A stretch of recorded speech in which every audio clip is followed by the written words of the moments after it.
Salut! Alors on est le lendemain, j'ouvre le vlog ici, on est à Tourcoing et je vais aller visiter l'exposition impressionniste puisque le musée d'Orsay a fait sortir 40 ou 50 toiles impressionnistes et premier arrêt ici dans le nord à Tourcoing, donc je suis hyper contente. J'ai réussi à venir très facilement en transport en commun, il y a le tram ou le métro depuis la gare de l'île Flandre, donc c'est parfait. Il faut que je vous montre comment c'est mignon le nord de la France. J'adore. Enfin, ça ressemble évidemment un peu au style d'architecture qu'on peut retrouver en Belgique, mais je sais pas, il y a quelque chose qui me plaît beaucoup. Voilà, je trouve ce bâtiment trop mignon. J'ai également filmé d'autres bâtiments à Lille que je trouve trop beaux. Regardez la mairie de Tourcoing, elle est belle. Avec le petit parc là et tout, ça donne envie. Et le musée, il est juste derrière moi.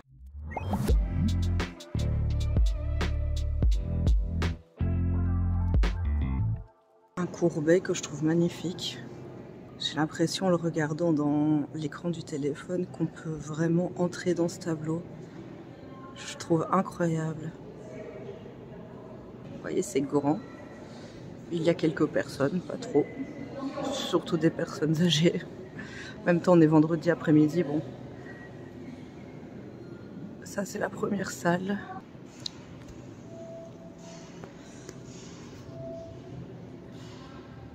Comment je trouve ce sous-bois trop beau. Merveilleux.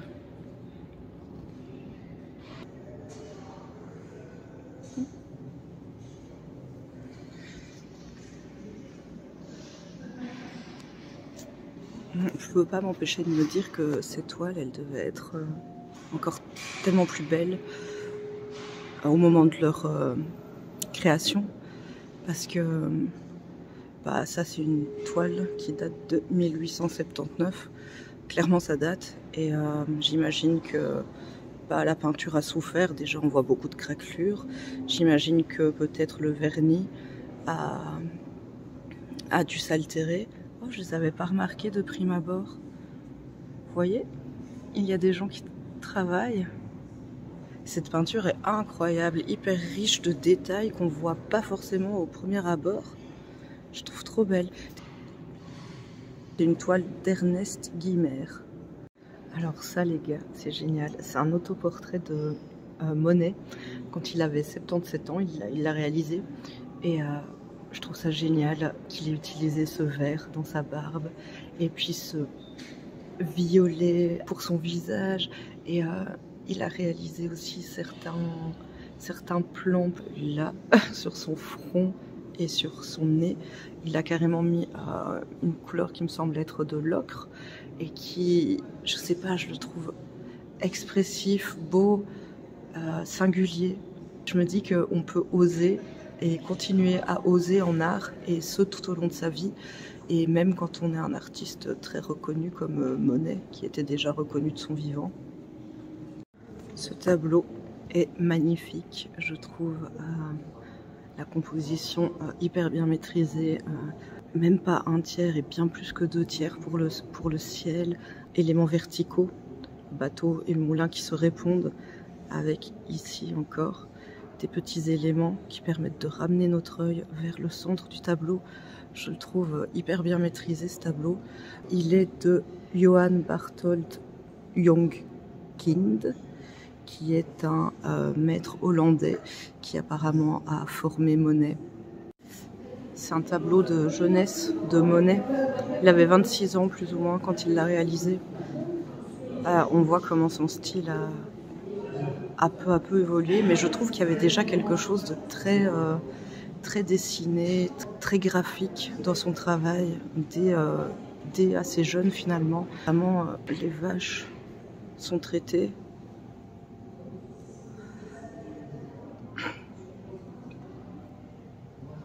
Et les petits canards, déjà uniquement par touche, pas de détails. Purée, est-ce qu'on en parle de cette toile de Monet? Je crois que c'est la première fois que je la vois, que ce soit en vrai ou en reproduction.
Alors je suis revenue à la maison et comme vous vous en doutez, chez Rougier et Play, j'ai acheté plein de nouveaux Neocolor 2.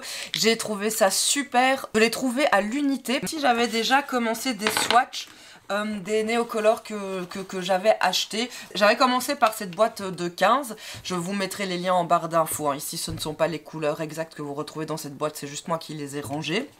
Et ensuite, vraiment pas très longtemps après, je m'étais recommandé une plus petite boîte de 10 Neocolor 2. Celle-ci, c'était une collaboration entre eh bien, Caran d'Ache et un artiste paysagiste, il me semble. De toute façon, je les ai. Hein. Vous retrouverez tous les liens dans la barre d'infos. Et alors, chez Rougier et Play, j'ai complété ma collection. Et vous pouvez voir que j'ai vraiment opté pour des couleurs naturelles, entre guillemets. En tout cas, des couleurs qui vont bien me servir pour aller dessiner dehors, aller peindre dehors pour les paysages, etc. Je trouvais que avec la sélection que j'avais ici, je trouvais quand même qu'il me manquait pas mal de vert, de bleu, en tout cas des nuances, et je trouvais qu'il me manquait aussi quelques couleurs un peu plus mutées, plus entre guillemets naturelles. J'en ai acheté donc 12 de plus. Je les ai payés, il me semble, 2,30 € ou 2,40 € l'unité. C'est pas donné, mais vraiment, j'adore. J'adore ces Neocolor 2, vraiment, j'ai envie de tous les avoir, quoi. Je vais vous montrer ça, Alizarine cramoisie. Okay.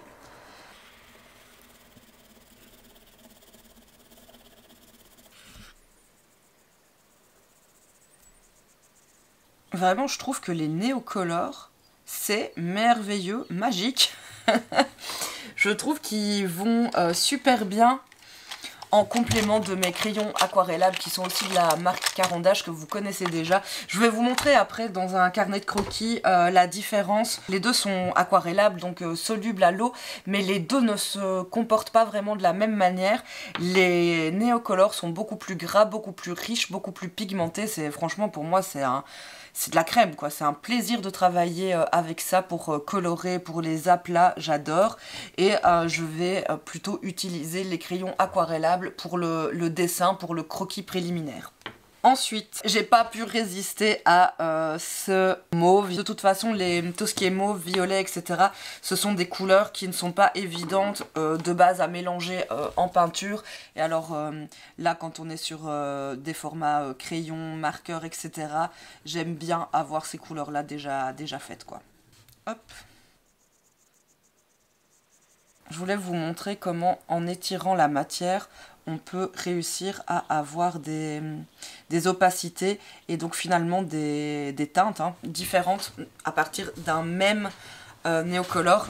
On va aller rechercher des pigments ici. Ce que j'aime beaucoup, c'est qu'on peut redéplacer les pigments tant qu'il y en a, tant qu'il y a cette couche un peu grasse, un peu épaisse, on peut sans problème redéplacer les pigments. En revanche, une fois que, ici par exemple, une fois que ça va être sec, je peux repasser de l'eau par-dessus, ça ne va plus bouger, c'est fixé dans le papier. Ensuite, j'ai pris cet autre mauve qui s'appelle Pervenche. Ensuite, ah oui, magnifique couleur que j'adore également, un vert de malachite, disent-ils. En vrai, je pense que c'est le meilleur outil que j'ai jamais eu pour colorier. Vraiment. Et vous voyez à quel point c'est pigmenté, quoi. Franchement, c'est beaucoup plus pigmenté que les crayons aquarellables. Ensuite, bleu clair. Je trouvais qu'il me manquait dans ma sélection d'un bleu pour le ciel. J'avais que ces trois bleus-ci.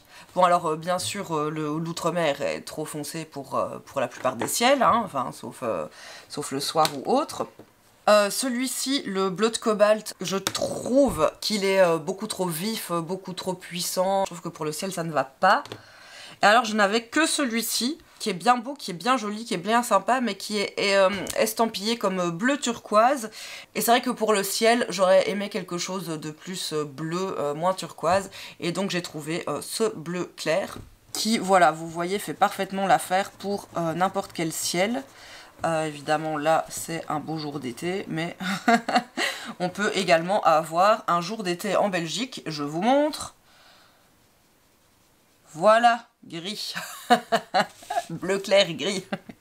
Mais ouais, voilà, je trouvais qu'il me manquait vraiment ce bleu ciel, quoi. Et puis ensuite, bon bah, j'ai vu des couleurs, j'ai acheté, voilà, jade, magnifique, magnifique vert. En fait, j'ai un problème, j'adore toutes les couleurs, il me les faut tous. Genre, c'est la collectionnite aiguë. Vert tilleul. Il est clair, mais il n'est pas acide, il n'est pas fluo, il n'est pas trop pigmenté. Quand on le dilue, je le trouve vraiment parfait. Ensuite, un vert oxyde de chrome. Vert mousse. J'adore les mousses. Je suis briophile. J'ai appris ce mot dans un reportage Netflix sur les mousses et sur eh bien, les personnes, les scientifiques qui étudient les mousses, et on appelle ça un briologue, briologiste, un briologue hein, je crois, briophile, enfin bref. Regardez comme c'est un beau vert. Ça en fait je trouvais qu'il me manquait des couleurs kaki plutôt, hein, que ce soit des verts ou des bruns ou des marrons, enfin peu importe, des couleurs un petit peu plus naturelles pour mes paysages. Ensuite, olive brunâtre. Yep, magnifique. Et enfin, j'ai choisi ce gris clair. Je pense qu'il y avait d'autres gris et je pense que je m'en procurerai d'autres à l'occasion parce que également c'est quelque chose qui me manquait, des couleurs neutres, basiques. Et j'ai juste choisi celui-ci dans un premier temps qui peut me servir par exemple de base pour ensuite mélanger avec d'autres couleurs pour un peu les muter. Je trouve ça pertinent de vous parler de la différence puisque ces trois outils sont des outils qui à la fois peuvent s'utiliser secs ou dilués. Donc ici on a les swatchs Neo Color 2 qu'on vient de réaliser. Ici on a les Woody de chez Stabilo. Donc la première chose je pense qu'on peut quand même constater c'est la différence de pigmentation. Mais bon c'est normal puisque les Woody sont à destination des enfants, hein, pas vraiment des adultes. On peut également constater que le pigment des Woody reste beaucoup plus sur le papier et on l'étire moins facilement une fois qu'il est posé. Et ensuite je trouvais intéressant de vous faire une petite comparaison avec les crayons aquarellables de chez Caran d'Ache également. Donc là on est vraiment sur la même marque. La grande différence ça va vraiment être l'onctuosité, le gras qu'apportent les Neo Color 2 et qui permet une plus grande pigmentation, une plus grande couvrance, mais qui permet également au pigment de mieux se répartir sur la feuille. On peut voir vraiment que du pigment reste dans le papier, même si je l'ai étiré. Après on peut toujours réussir à se débarrasser des pigments hein, si on aime moins, si on n'aime pas, en tout cas si c'est pas ce qu'on voulait. Mais c'est beaucoup plus simple de s'en débarrasser avec les Neo Color 2. On peut créer des dégradés et des lavis beaucoup plus facilement et avec beaucoup moins de matière qu'avec les rayons aquarellables.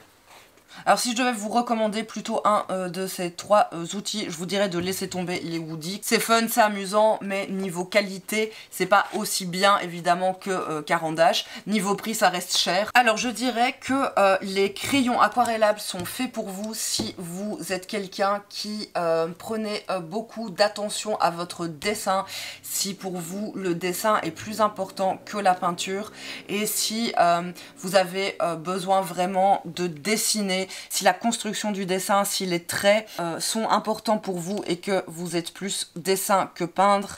En revanche, si comme moi vous êtes plutôt un peintre et moins un dessinateur, je pense que vous préférerez les Neo Color 2 parce que vraiment c'est de la crème quoi. C'est un plaisir à utiliser, à la fois sec et à la fois mouillé, vraiment c'est incroyable. Je suis contente d'avoir les deux dans le sens où je peux dessiner plus précisément avec les crayons aquarellables. Je voulais juste un peu vous conseiller et vous montrer la différence pour que vous puissiez vous diriger vers l'outil qui répondra le mieux à vos besoins. Voilà, moi je vais vous laisser là pour cette vidéo. Je vous remercie d'être resté avec moi jusqu'ici. N'hésitez pas à me recommander du matériel, s'il y a du matériel que vous trouvez trop bien, trop excellent et que je n'ai pas encore testé ou que je ne connais pas. J'adore découvrir du matériel. Moi je vous dis à la semaine prochaine dans une prochaine vidéo. Et comme d'hab, prenez grand soin de vous. Salut!